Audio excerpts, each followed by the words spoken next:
pode ser um barulho estranho na máquina de lavar? Pessoal, o mais comum em máquina de lavar, quando faz barulho esquisito, são algum objeto que caiu da roupa entre o agitador e o cesto, ou entre o cesto e o tanque.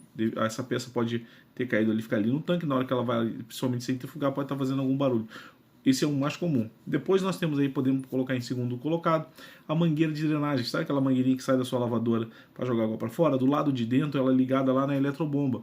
E às vezes se essa mangueira não estiver colocada certinha, preso lá, né, no gabinete de lavadora, ela pode, na hora que vai centrifugar, ela fica batendo, né? Fica batendo no tanque, causando algum barulho aí irregular. Ou a mangueira de pressostato, que é uma mangueirinha que tem dentro da lavadora, que também pode estar batendo. Então, o mais comum é o objeto que caiu de alguma roupa para dentro da lavadora, a mangueira de drenagem. Então, existem outros itens também, mas esses são os dois aí mais comuns em que eu elejo como esse tipo de problema.